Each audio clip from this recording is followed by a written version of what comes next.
تربیت میں کمی رہ جاتی ہے وہ پھر ساری عمر لوگوں پر تہمت، کردار کشی، طعنہ زنی اور تعصب پھیلانے، سکون برباد کرنے میں پیش ہوتے ہیں۔ کسی کے منہ پر بے عزتی کرنا اسے قتل کر دینے کے برابر ہے۔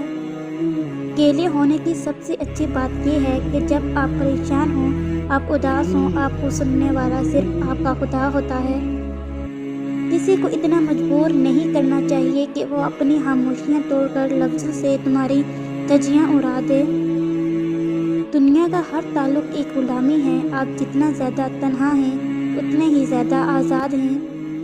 ایک حد کے بعد تو انسان سب کچھ چھوڑ دیتا ہے، ٹوٹنا، شکایت اور گلے شکوے کرنا، اور پھر دل تو ایسا ہو جاتا ہے کوئی بات کرے تو ٹھیک، نہ کرے تو بھی ٹھیک۔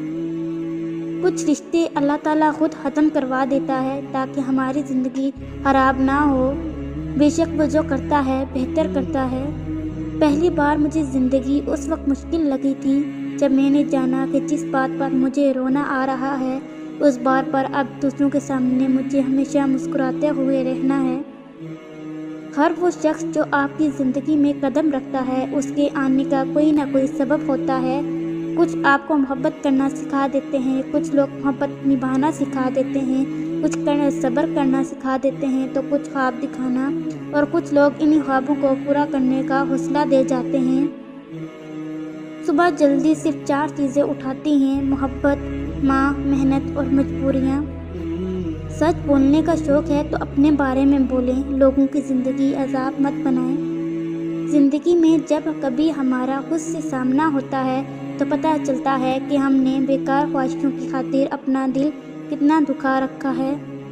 گھر کے مقابلے میں دروازہ چھوٹا ہوتا ہے، دروازے کے مقابلے میں تالا چھوٹا ہوتا ہے، اور تالے کے مقابلے میں چابی چھوٹی ہوتی ہے، لیکن وہ ایک چھوٹی سی چابی سارے گھر کو کھول سکتی ہے۔